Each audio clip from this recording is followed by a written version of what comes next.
আসসালামু আলাইকুম বন্ধুরা, রেশমা কিচেনের রেসিপি আলু দিয়ে রূপচাঁদ মাছ দিয়ে আমসি দিয়ে টক বানাবো।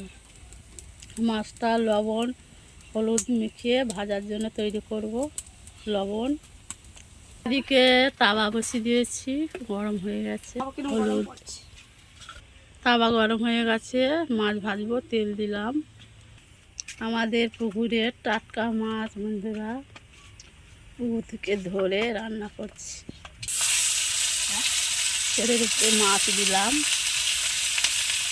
একটা একটা করে মাছ ছাড়লাম তেলের মধ্যে।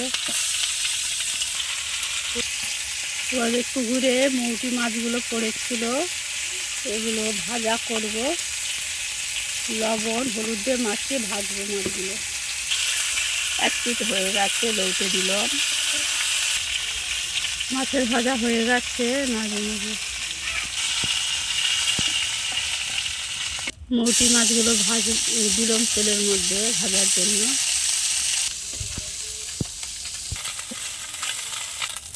মৌটি মাছগুলো ভাজা হয়ে গেছে, নামিয়ে নেব। তরকারি বসাবো, কড়া বসিয়ে দিয়েছি। লোক খারাপ হ্যাঁ, বলে কি রাগ করছে,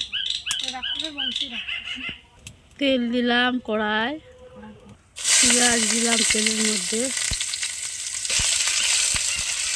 আলু দিলাম। মাছের পেঁয়াজের মধ্যে আলু দিলাম, লবণ দিলাম, লঙ্কার গুঁড়ো, মশলা অল্প অল্প দেবো বন্ধুরা। এই গরমের সময় বেশি মশলা দেবো না। হলুদের গুঁড়ো,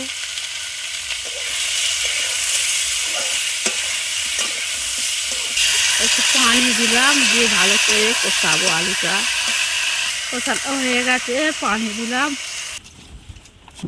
আমসি টকের ঝোলটা ফুটে গেছে বন্ধুরা। ভাজা মাছগুলো এবার দেবো ওর মধ্যে। ভাজা মাছগুলো দিলাম।